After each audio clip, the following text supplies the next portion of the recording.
రీసెంట్గా పోసాని కృష్ణమూర్తి ఐడియా ఉందండి మీకు సినిమాలో? ఆయన అరెస్ట్ చేశారండి. ఎలా చూస్తారు ఆయన అరెస్ట్ని? ఏదైనా మనం కామెంట్స్ చేసే ముందు కొంచెం జాగ్రత్తగా ఆలోచించుకుని ఎవరి గురించి అయినా వ్యక్తిగత విమర్శలు చేయకూడదు. వ్యక్తిగత విమర్శలు చేసినప్పుడు దానికి వచ్చే పర్యవసానాలకు సిద్ధంగా ఉండాలి. మనం అందరం చట్టానికి లోబడి ఉన్నవాళ్ళమే, మీరైనా నేనైనా మురళీకృష్ణ గారైనా ఎవరైనా కానీ. దానివలన మరి ఆ సెక్షన్లు వాటి ప్రకారం ఏదైతే చట్టం దాన్ని పని చేసుకుంటే ఆయన కనుక తప్పు చేయలేదు అనుకోండి, ఆయన బయటకు వచ్చేస్తారు అంతే. చంద్రబాబు నాయుడు గారు 50 రోజులు జైల్లో ఉన్నారు, సార్లు చీఫ్ మినిస్టర్గా చేశారు. అప్పుడు ఆయనకి లేని స్పెషల్గా ఈయనకి ఏం లేదుగా. అదే అందుకని రాజ్యాంగం మీద నమ్మకం పెట్టుకోవాలి, మనం పోలీసు వ్యవస్థను గౌరవించాలి, ప్రజలను గౌరవించాలి. అంటే ఒక ఏమనిపిస్తుంది అంటే వాళ్ళు గతంలో తప్పులు చేశారు కాబట్టి చట్టం దాని పని చేసిపోతుంది అనుకుంటున్నారు. కామన్ మ్యాన్గా మనకు కావాల్సింది ఏంటి?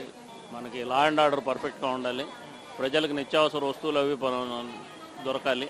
ఎలక్ట్ చేసుకున్న గవర్నమెంట్ వాళ్ళ మేనిఫెస్టోని ఇంప్లిమెంట్ చేయాలి. ఎలా అనిపిస్తున్నారు ఇప్పుడు చంద్రబాబు గారు పనితీరు చూస్తున్నారు కదా, ఈ గవర్నమెంట్ వర్కింగ్ ఎలా ఉంది ప్రజలకి? ఆయన ప్రయత్నం చేస్తున్నారు, పర్వాలేదు. కూటమి ప్రభుత్వం కదా, వాళ్ళల్లో కొంత చిత్తశుద్ధి కనపడుతోంది. దానివల్ల మనకి ఉపయోగంగానే ఉంటుంది అనిపిస్తుంది.